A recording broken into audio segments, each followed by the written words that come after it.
Magandang araw po sa inyong lahat. Sa araw na ito po, ang ating pong lulutuin ay ginisang okra at giniling na baboy. Ito na po ang ating okra. Bali, 1 pound po ito na okra at nahiwa-hiwa ko na rin po siya na ganito kalalaki. At ganun din po, ito po yung ating giniling. Bali, 1/4 kilo lamang po ito na giniling po na baboy. At ang iba pa pong mga sangkap na kakailanganin natin dito, gagamit po tayo ng bawang, ganun din po ng sibuyas, lalagyan din po natin ng dinurog na paminta, 1 kutsara po na bagoong alamang, at lalagyan din po natin siya ng siling labuyo. Pero ito pong siling labuyo ay optional lamang po. Kung ayaw nyo naman pong maanghang ay hindi nyo naman po kinakailangang lagyan ng sili. At ganoon din po, lalagyan din po natin siya ng mga 2 o 3 medium size po na kamatis. Hiwa-hiwain lamang po natin na maliliit na ganito.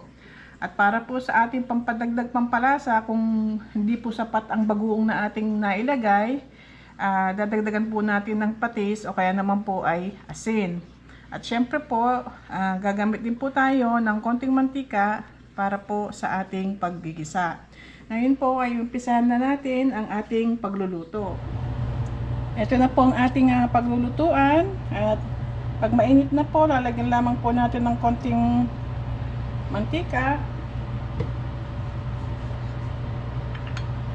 At ilalagay na po natin itong sibuyas muna.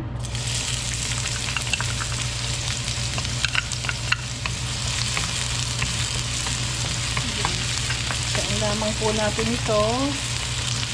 Ganun din po, lalagyan na rin po natin itong ating bawang.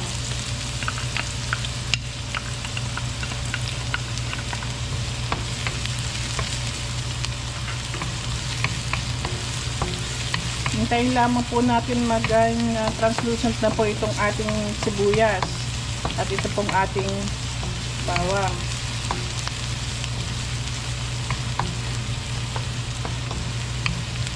Kapag naluto na po ito niyan, atin na pong ilalagay muna itong ating giniling. Bali 1/4 kilo po ito na giniling na baboy.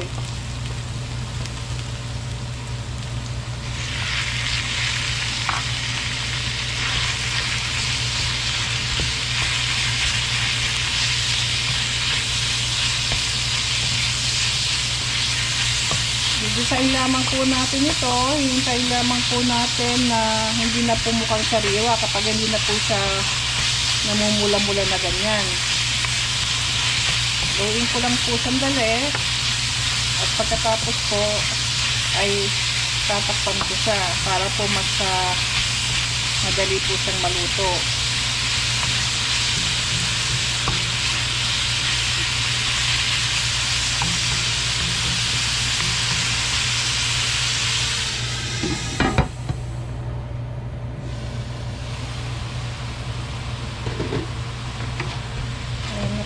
At kukulay na po na brown itong ating giniling.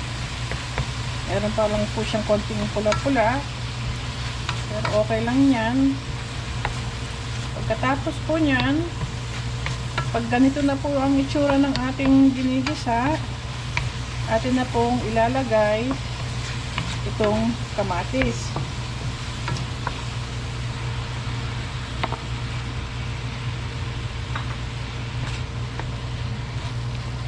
Marami-rami po itong kamatis na nilagay ko. Masarap po kasi kapag maraming kamatis kapag sa mga ginigisa po. Ngayon po, atin siyang muling tatakpan at hintayin po nating lumambot po itong ating kamatis pag naluto na po siya.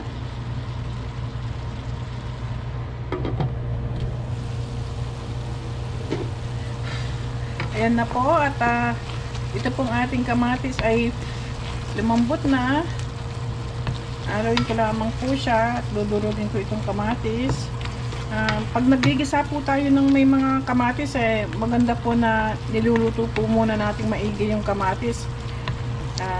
Dahil yung pong kanyang sabaw mag-blend po ng husto.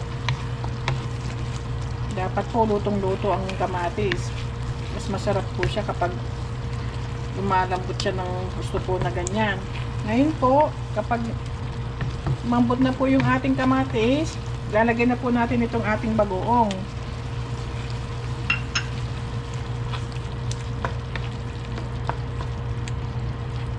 Haluin ko lamang po ito at pagkatapos po ay muli natin siyang tatakpan ng mga 2 to 3 minutes para po yung ating pong bagoong na sariwang bagoong na inilagay ay mahalo po siyang mag-isa.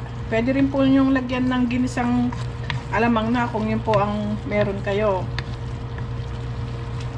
Po, at tatakpan ko lamang po siya ng mga 2-3 minuto po.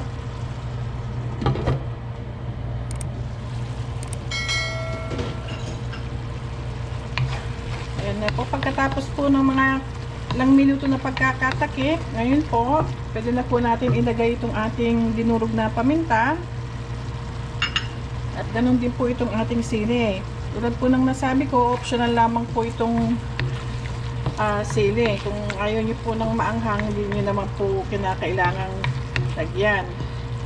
Haluin ko lamang po ito. At pagkatapos po nyan, atin na pong ilalagay ito pong ating okra. Masustansya po ang okra. Maganda po sa tiyan natin yan. Fiber po siya. At kung diabetic naman din po kayo, maganda din daw po kinakain ng okra. Ngayon po, haluin ko lamang po siya. At tatakpan ko lamang po siya ng mga ilang minuto lamang po para po maluto yung ating okra. Pero maganda po na para sa akin half cook lang po yung okra, hindi po yung masyadong lulutuin. Yan, nasa sa inyo po kung gusto nyo po ng lutong-luto yung inyong okra. Ngayon po, tatakpan ko siya muli.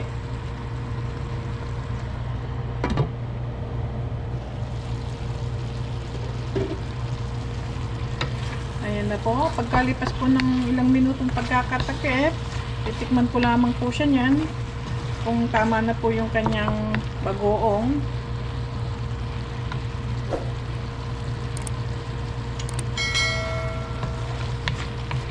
Medyo kulang pa po ng konti, kaya po lalagyan ko siya ng konti po pong patis.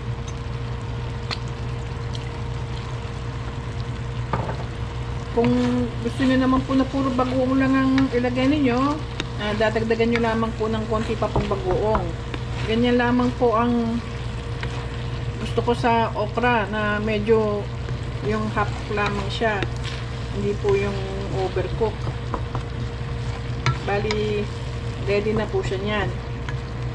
At akin lamang po siyang hahanguin.